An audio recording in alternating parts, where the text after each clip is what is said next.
मंजिल उन्हीं को मिलती है जिनके हौसलों में जान होती है। कि मंजिल उन्हीं को मिलती है जिनके हौसलों में जान होती है। पंख से कुछ नहीं होता है, हौसलों से उड़ान होती है। हेलो बच्चों, कैसे हैं? मैं आशा करती हूँ कि आप लोग ठीक होंगे और आप लोग की पढ़ाई लिखाई एकदम अच्छे से चल रही होगी। तो हम आज एक न्यू चैप्टर स्टार्ट कर रहे हैं, ठीक है। तो इसके पहले जितने भी चैप्टर हम सभी पढ़ा चुके हैं, तो जाइए और देखिए। हम उन सभी वीडियो के लिंक डिस्क्रिप्शन में डाल देंगे।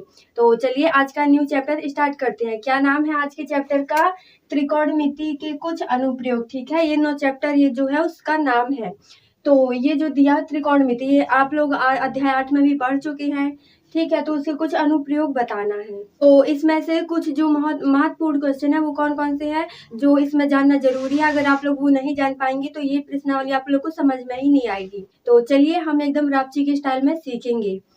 तो यहाँ पे पहला क्वेश्चन क्या बनता है कि उन्नयन कोण किसे कहते हैं, ठीक है। उन्नयन कोण, उन्नयन मतलब ऊपर, ऊ से ऊपर होता है ना उन्नयन कोण। मतलब जैसे हम यहाँ पे खड़े हैं और हमारे सामने कोई मीनार बनी है, ठीक है, मतलब बड़ी सी बिल्डिंग बनी है। तो हमें उसके सबसे ऊपरी शिखर को देखना है। तो हम कैसे देखेंगे? ऐसे देखेंगे, ठीक है। तो जब हम ऐसे देखेंगे, जब हमारी आंख ऊपर होती है, तो वहां पे कौन सा कोण बनता है? उन्नयन कोण बनता है। और यहाँ पे पहला हो गया उन्नयन कोण। अगर आप लोग को ये नहीं समझ में आया तो हम एक उदाहरण और देते हैं। कौन सा उदाहरण? जैसे आप लोग कभी बरतिया में जाते होंगे तो कुछ लड़कियां रहती है ना जो छत से देखा करती हैं। तो जब आप लोग उनको छत में देखते हैं तो वो कहते हैं कि हाँ वो वाली मस्त है तो वो मेरी होगी, ठीक है, ऐसा बोलते होंगे आप लोग।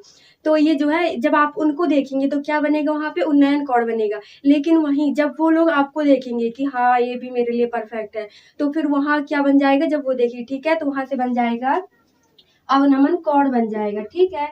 तो लिख देते हैं अवनमन कोण। ये दो, कभी कभी इसका ये जो पेपर आता है ना तो कभी कभी इनकी वो एक नंबर में वो परिभाषा भी पूछ देता है या फिर खाली स्थान में कह देता है।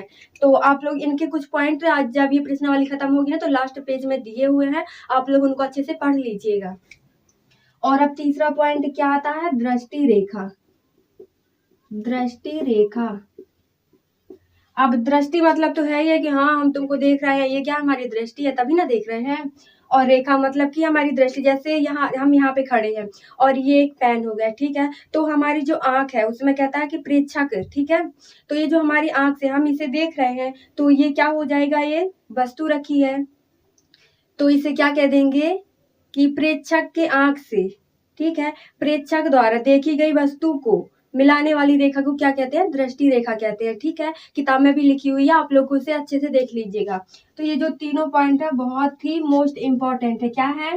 वेरी इंपॉर्टेंट है, ठीक है। तो आप लोग इनको अच्छे से पढ़ लीजिएगा। तो चलिए अब हम इसका पहला प्रश्न देखते हैं, ये क्या कहता है। तो अब पहला प्रश्न क्या दिया हुआ है कि सर्कस का एक कलाकार एक 20 मीटर लंबी डोरी पर चढ़ रहा है, ठीक है। तो आपकी किताब में जो डायग्राम दिया गया हम उसे ही बनाएंगे। तो मान लीजिए ये क्या है? ये खंबा है, ठीक है। फिर क्या कह रहा है? कलाकार एक 20 मीटर लंबी डोरी से चढ़ रहा है और फिर अच्छी तरह से तनी हुई है। ये जो डोरी है, ये खंबा है, ठीक है। डोरी किसी न किसी चीज से तो बंधी ही होगी, तो ये खंबे से बंधी हुई है। ये क्या हो गई? ये है डोरी है और ये है खंबा, ये हुआ। और ये कैसे? ये जो डोरी है एकदम अच्छी कड़क ऐसे एकदम तनी हुई है, ऐसे नहीं कैसे लूजर हो, ठीक है। तो ये एकदम कड़क तनी हुई है। तो हम इसे क्या नाम दे देते हैं? ये कौन सा है? समकोण त्रिभुज है। तो इसे हम बी नाम दे देते हैं, इसे ए और इसे सी। ये हुआ। और भूमि पर सीधे लगे खंबे के शिखर से बंधा हुआ है। मतलब ये जो खंबा है ये कैसा है? भूमि पर लगा हुआ है और इसी से वो डोरी बंधी हुई है। यदि भूमि स्तर के साथ डोर द्वारा बनाया गया कोण 30 डिग्री है। मतलब कि क्या कहता है? यदि भूमि स्तर, ये क्या? ये भूमि है, लिख देते हैं भूमि, ठीक है। क्या लिखा है? यदि भूमि स्तर के साथ डोर द्वारा बनाया गया कोण, मतलब ये है भूमि, तो इसके स्तर पर डोर द्वारा कितना कोण बना है? 30 डिग्री का हो तो खंबे की ऊंचाई ज्ञात करना है। मतलब कि हमें ये ज्ञात करना है, ठीक है। ये क्या है? ये खंबे की ऊंचाई है। तो यहाँ पे हम इसे एच नाम दे दे। कोनो दिक्कत है? नहीं दिक्कत होनी चाहिए। तो चलिए अब हम क्या करते हैं, सॉल्व कर लेते हैं। यहाँ पे डोरी कितनी दी गई है? 20 मीटर है। तो चलिए कुछ हम इसकी हिंदी लिख लेते हैं, लिखेंगे हल। दिया है, क्या दिया है प्यारे बच्चों, हमें यहाँ पे दिया हुआ है कि डोरी की लंबाई, ठीक है, यहीं पे लिख देते हैं कि डोरी की लंबाई कितनी है, लंबाई ये है 20 मीटर है। और यहाँ पे क्या लिख दें, और दिया गया है कोण, कोण सी बराबर कितना है 30 डिग्री है। तो क्या ज्ञात करना है, खंबे की ऊंचाई ज्ञात करना है। क्या ज्ञात करना है हमें यहाँ पे, खंबे की ऊंचाई, खंबे की ऊंचाई। अब ये हुआ, आप कहेंगे इसमें कौन सा सूत्र लगेगा, हम कैसे जानेंगे। तो यहाँ पे जिसकी मतलब ये ऊंचाई या फिर जो कुछ भी दे उसे ज्ञात करना हो, या फिर जो मान दिया हो, ठीक है, तो उस भुजा को मिलाएंगे। तो जैसे ये क्या माना जाएगा, जैसे ये एक समकोण त्रिभुज है, ठीक है, यहाँ पे कोण बन रहा है, तो ये आधार हो जाएगा और ये लंब हो जाएगा, ये कर्ण हो जाएगा, ठीक है। तो यहाँ पे अब क्या आएगा कि कर्ण और लंब दोनों का संबंध किस वाले मान में होता है, त्रिकोणमिति में आप पढ़े हैं ना, क्या पढ़े हैं, साइन का मान क्या होता है, लंब बटे कर्ण होता है, ठीक है। तो हम यहाँ पे वही सूत्र लगाएंगे, तो लिखते हैं साइन थीटा बराबर क्या होता है, लंब बटे कर्ण होता है, ठीक है। तो यहाँ पे लंब हम क्या माने हैं, ए बी माने हैं, और कर्ण क्या है, ए सी है, और थीटा की जगह पे कितना डिग्री रखना है, 30 डिग्री। अगर यहाँ पे 45 होता तो हम 30 की जगह पे साइन 45 मान रखते, ठीक है। तो यहाँ पे अब हम क्या करेंगे, लिख देते हैं साइन 30 डिग्री बराबर लंब कितना है, ए बी है, बटे और कर्ण कितना है, ए सी है, ये हुआ। अब साइन 30 डिग्री का मान कितना होता है, आप लोगों ने याद किया होगा, 1/2 होता है बराबर, और ए बी कुछ दिया है, नहीं दिया है, एच हमने माना था, ठीक है, तो इसे एच मान लेंगे। और ए सी कितना दिया हुआ है, 20 मीटर। अब क्या करेंगे हम, यहाँ पे इसका तिर्यक गुणा कर देते हैं, तो यहाँ पे क्या हो जाएगा, 20 बराबर 2h। तो अभी हमको केवल h यानी इसकी ऊंचाई बस चाहिए है, तो हम इसका पक्षांतर कर देंगे, तो ये बटे में आ जाएगा, 20/2 बराबर h, तो 2 से कट जाएगा, 10 आ जाएगा, h बराबर 10 मीटर। ये हमारा आंसर हो गया, ठीक है। तो आप लोग इसका स्क्रीनशॉट मार लीजिए। अब चलिए हम इसका दूसरा प्रश्न देख लेते हैं। जो लोग वीडियो में नए हैं वो चैनल को सब्सक्राइब कर लीजिएगा, ठीक है, और वीडियो पसंद आ रही हो तो लाइक करते चलिए। तो चलिए अब हम इसका दूसरा प्रश्न देखेंगे। तो ये क्या कहता है कि दूसरा है, ठीक है, आंधी आने से एक पेड़ टूट जाता है। तो चलिए हम यहाँ पे एक पेड़ बना लेते हैं। तो ये बन गया पेड़, ठीक है, हम इसमें कुछ पत्तियों लगा देते हैं। आप लोग अच्छे से सजा के बना लीजिएगा,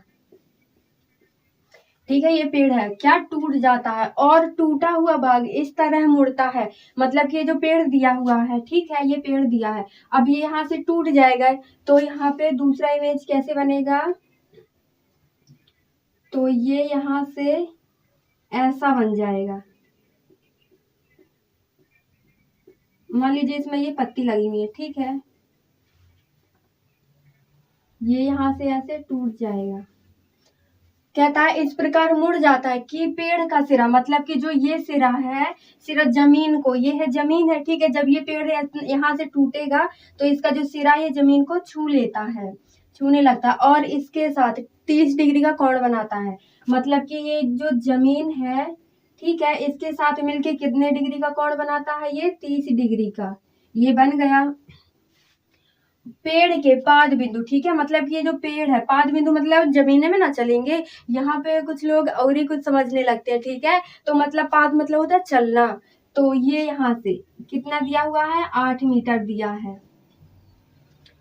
पेड़ का शिखर जमीन को छूता है, कितना है, 8 मीटर, मतलब ये जो शिखर है पेड़ का, ये जमीन को छूता है, तो कितनी दूरी पर छूता है, 8 मीटर की दूरी पर। तो पेड़ की ऊंचाई ज्ञात कीजिए, मतलब कि हमें ये जो पेड़ दिया हुआ है इसके यहाँ से यहाँ तक की ऊंचाई ज्ञात करनी है। लेकिन आप लोग कहेंगे ये पेड़ तो टूट गया है, तो कैसे पूरा करेंगे। तो चलिए यही तो हमें ज्ञात करना है। इसे हम क्या, इसे समकोण मान लेते हैं, ठीक है। तो ये है बी, ये है ए और ये है सी, ठीक है। अब लिखेंगे हल।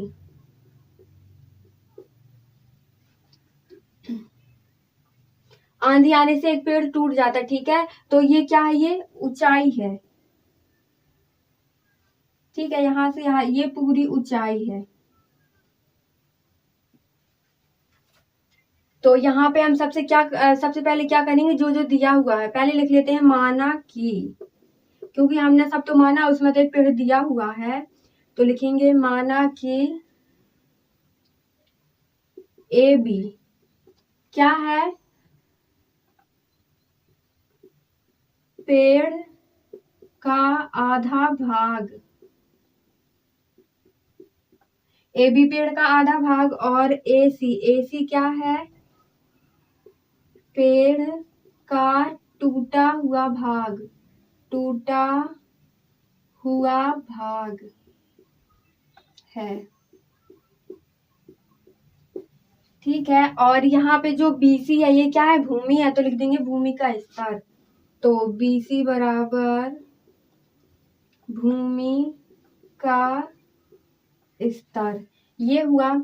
अब यहाँ पे पेड़ की ऊंचाई ज्ञात करना है। यहाँ पे कुछ और मान दीजिए है, क्या दिया हुआ है, कोण C बराबर 30 डिग्री है। अब हम यहाँ पे लिख लेंगे जो दिया हुआ है, सॉरी जो ज्ञात करना, लिखेंगे ज्ञात करना है। क्या ज्ञात करना है बबुआ, हमें यहाँ पे पेड़ की ऊंचाई लिख लेंगे, पेड़ की ऊंचाई, ये हुआ। तो यहाँ पे हम क्या करेंगे, सबसे पहले हम ये मान निकालेंगे, फिर ये दोनों निकालेंगे, ठीक है। तो जब यहाँ पे कोण माना है तो ये क्या आ जाएगा, ये आधार है और ये लंब है, ये कर्ण है, ठीक है। तो अब यहाँ पे बताइए आप लोग कि लंब बटे आधार किसका मान होता है, ये होता है tan का मान होता है। तो यहाँ पे सबसे पहले हम लगाएंगे tan थीटा बराबर, tan थीटा का मान क्या होता है, लंब बटे आधार, ठीक है। तो थीटा की जगह हम कितना मान दिया हुआ है, 30 दिया है, तो 30 बराबर लंब कितना है, कुछ नहीं है, तो इसे हम क्या करेंगे, h ही मान लेते हैं, बटे आधार कितना दिया हुआ है, 8 दिया है। अब यहाँ पे tan 30 का कितना मान होता है, तो tan 30 का मान होता है 1/√3, ठीक है। आप लोग ये मान एकदम रटे होने चाहिए आप लोग को, ठीक है। तो 1/√3 बराबर h/8। अब हम क्या करेंगे, यहाँ पे तिर्यक गुणा कर देते हैं, तो इसका इसमें गुणा करेंगे और इसका इसमें, तो यहाँ पे क्या आ जाएगा, h बराबर 8 बटे,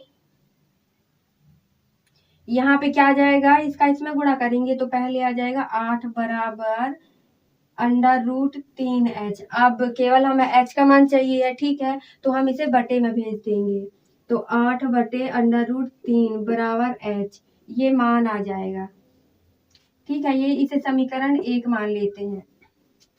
अब क्या करेंगे, इसका मान तो हमें मिल गया, कितना मिला है, 8 बटे √3 मिला है। अब हम ये वाला मान देखेंगे, ठीक है। तो कर्ण और आधार या फिर आधार और कर्ण किसका मान होता है, ये बताइए आप लोग, ये होता है कॉस का।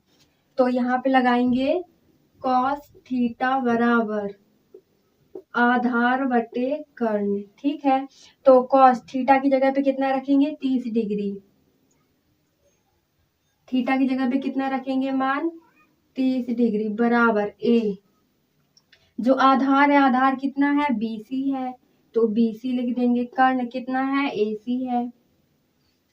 अब क्या करेंगे बच्चों, हम यहाँ पे कि cos 30 का मान कितना होता है, बताइए आप लोग, जितना sin 60 का मान होता है, तो cos 30 का मान होता है √3/2 बराबर BC कितना दिया है, 8 दिया है, बटे, और AC क्या है, कुछ नहीं है, इसे भी h मान लेते हैं, तो यहाँ पे h, इसे H1 मान लेंगे, इसे H2, ताकि थोड़ी अच्छा रहेगा।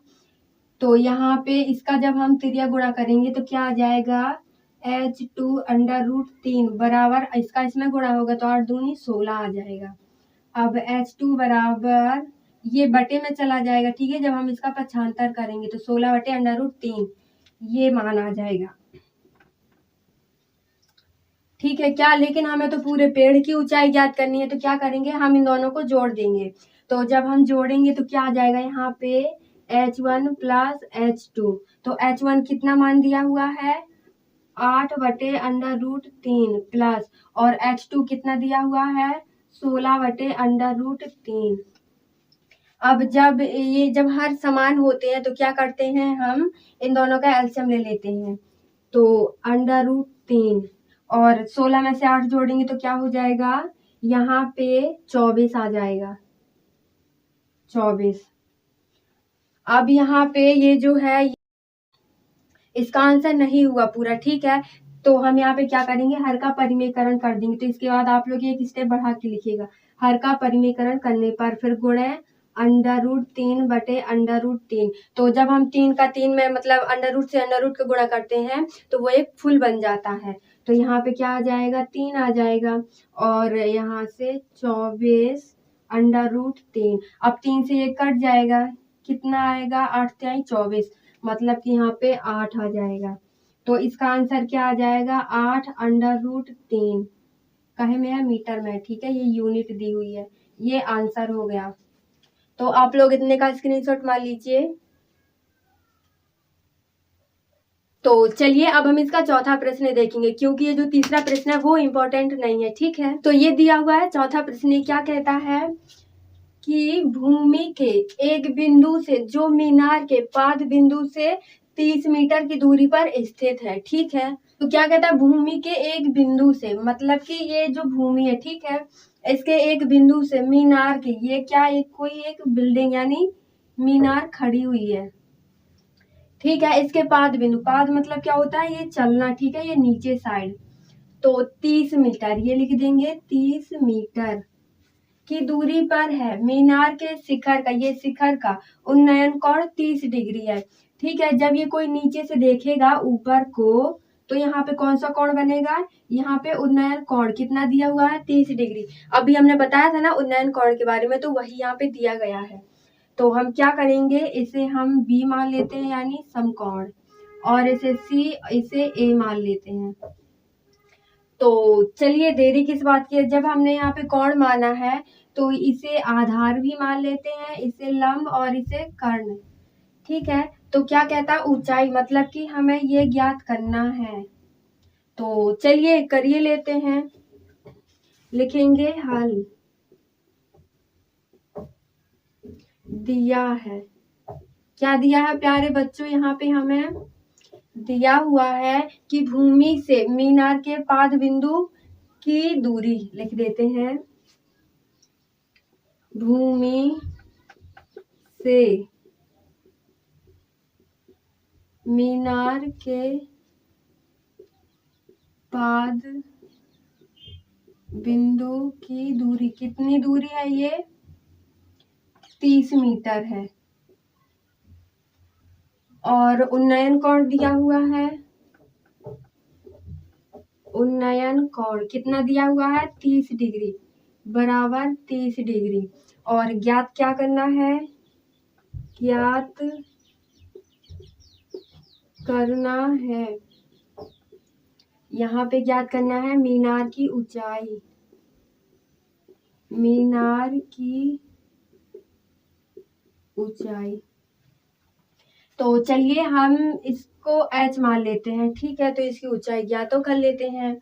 तो यहाँ पे अब हम क्या देखेंगे, पहले हम इस डायग्राम को देखेंगे। आप लोग को क्या दिख रहा है, हमें इसकी ऊंचाई ज्ञात करनी है। लंब और आधार किसका मान होता है बताइए आप लोगों ने पहले भी कई बार लगा चुके हैं। तो यहाँ पे तुरंत आपके दिमाग में आना चाहिए कि tan थीटा का मान होता है, ठीक है। तो क्या होता है लंब बटे आधार होता है और tan थीटा, थीटा की जगह पे कितना है 30 डिग्री है। तो tan 30 डिग्री बराबर लंब कितना दिया हुआ है AB बटे आधार कितना है BC है। तो अब हम यहाँ पे क्या करेंगे tan 30 का मान कितना होता है 1/2।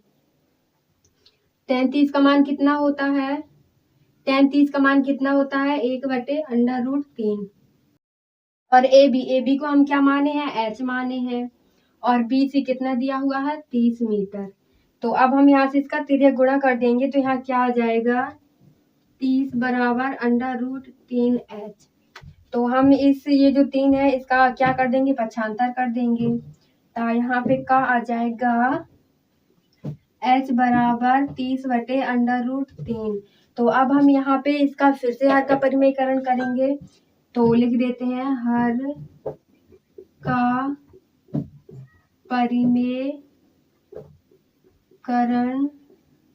करने पर तो यहाँ पे फिर क्या आ जाएगा, h बराबर